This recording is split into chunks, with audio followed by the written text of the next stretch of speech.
ಎಷ್ಟು ಧೈರ್ಯ ಇದ್ರೆ ಈ ಜೇಸ್ ಗುಂಡ್ಗೆಗೆ ಗುರಿ ಇಡ್ತೀಯ ಧರ್ಮರಾಜ್? ಊರೋಗು ಕಾಡು ಬಾ ಅನ್ನೋ ನಿನ್ನ ಒಸ್ಕ ಹಾಕೋದು ಒಂದೇ ಒಂದು ಸೆಕೆಂಡ್ ಕೆಲಸ. ಆದರೆ ನೀನು ಅಷ್ಟು ಸುಲಭವಾಗಿ ಸಾಯಬಾರ್ದು. ನನ್ನ ಮುಂದೆ ನರಳಿ ನರಳಿ ಸಾಯ್ಬೇಕು. ನಾನು ರಚಿಸಿರೋ ಚಕ್ರವ್ಯೂಹದಲ್ಲಿ ಸಿಕ್ಕಾಕೊಂಡು ವಿಲ ವಿಲ ವಿಲ ಅಂತ ಒದ್ದಾಡಬೇಕು. ಆಗ ಮಾಡೋ ರಾಮ ಬಾಣ ಈ ದೇವಕಿ. ಅವಳು ನನ್ನ ಕೈಯಲ್ಲಿರೋವರೆಗೂ ನೀನು ಹೀಗೆ ನರಳ್ತಾ ಇರ್ತೀಯ.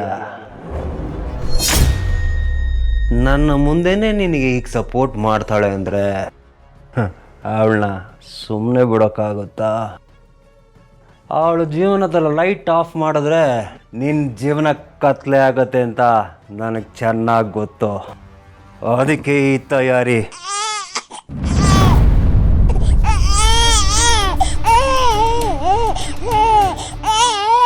ಲಾಲಿ ಲಾಲಿ ಲಾಲಿ ದೇವಕಿ ಮಗಳಿಗೆ ದೇವರ ಲಾಲಿ, ಶಂಕರನ ಕುವರಿಗೆ ಶುಶ್ರಾವ್ಯ ಲಾಲಿ, ನಮ್ಮೆಲ್ಲರ ಕಣ್ಮಣಿಗೆ ತನುಮನದ ಲಾಲಿ.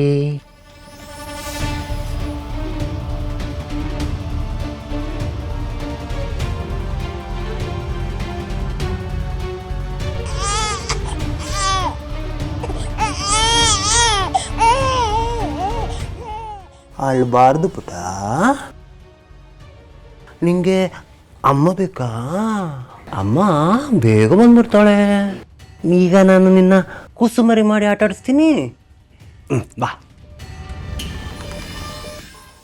ಆನೆ ಬಂತೊಂದು ಆನೆ, ಯಾವೂರಾನೆ ಇಲ್ಲಿಗೆ ಯಾಕೆ ಬಂತು?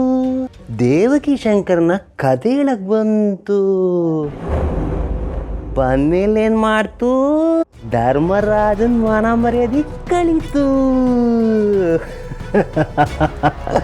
ಡ್ಯಾಡ್,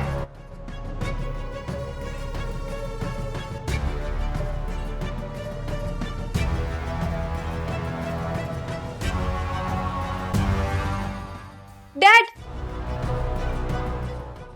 ಡ್ಯಾಡ್ ಏನಿದು? ನೀವ್ ಯಾಕೆ ಕತ್ಲೇಲಿ ಕೂತಿದ್ದೀರಾ?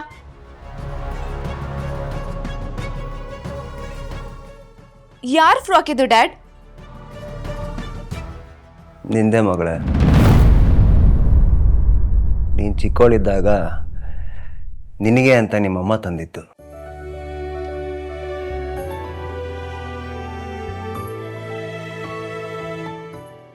ಜಾನಕಿ ಅಂದ್ರೆ ಯಾರು ಡ್ಯಾಡ್? ಅದು ನಿಂದು ಇನ್ನೊಂದು ಹೆಸರಮ್ಮ. ನಿಮ್ಮಮ್ಮ ನಿನಗೆ ಆ ಹೆಸರೇ ಇಡಬೇಕು ಅಂತ ಇಟ್ಟಿದ್ದು. ಜಾನಕಿ ಎಷ್ಟು ಚೆನ್ನಾಗಿದೆ ಅಲ್ವಾ ಡ್ಯಾಡ್? ಮತ್ಯಾಕೆ ನೀವು ನನ್ನ ಹಾಗೆ ಕರೆಯೋದಿಲ್ಲ? ಆ ಹೆಸರು ಕರೆದ್ರೆ ನಿಮ್ಮಮ್ಮ ನೆನಪಾಗ್ತಾಳೆ ಶಮಿ. ಹಾಗಾಗಿ ನಿನ್ನ ಶಮಿತಾ ಅಂತಲೇ ಕರಿತೀನಿ. ಇದನ್ನೆಲ್ಲ ನೋಡಿ ನಿಮ್ಮಮ್ಮನ ತುಂಬ ಮಿಸ್ ಮಾಡ್ಕೊತಿದೀಯ.